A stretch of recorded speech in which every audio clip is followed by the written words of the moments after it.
بسم اللہ الرحمن الرحیم۔ پاکستان ویدر فورکاسٹ کے ساتھ نیو رپورٹ کے ساتھ آپ کی خدمت میں حاضر ہیں۔ بارشوں کا سلسلہ جو کہ سٹارٹ ہو چکا ہے، پاکستان کے جو بلائی علاقے ہیں خیبر پختونخوا، گلگت بلتستان اور پنجاب کے جو بلائی علاقہ جات ہیں، پنجاب کے وسطی علاقے، خیبر پختونخوا، گلگت بلتستان کے جو وسطی علاقے ہیں اور پنجاب کے شمالی جو علاقہ جات ہیں اور پنجاب کے جو وسطی علاقے ہیں، بارشوں کا سلسلہ سٹارٹ ہو چکا ہے اور ابھی یہ سلسلہ تھوڑی ہلکی بارش ہے اور آہستہ آہستہ اس میں مزید اضافہ ہوگا اور کل بھی یہی سلسلہ جاری رہے گا۔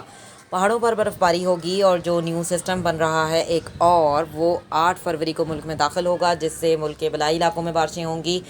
خیبر پختونخوا، گلگت بلتستان اور پنجاب کے جو بلائی علاقہ جات ہیں بارشیں ہوں گی، پہاڑوں پر برف باری ہوگی اور کشمیر کے مقامات پر بھی بارشیں ہوں گی اور چند ایک بلوچستان کے مقامات پر بھی بارشیں ہوں گی۔ پنجاب کے جو چند ایک شمالی علاقہ جات ہیں بارشیں ہوں گی اور پہاڑوں پر برف باری ہوگی اور یہ سلسلہ بھی 2 سے 3 دن تک جاری رہے گا۔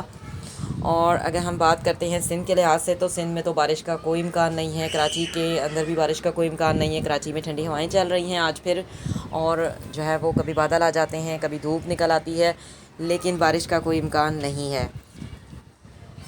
See you next time. اللہ حافظ. Till then, take care.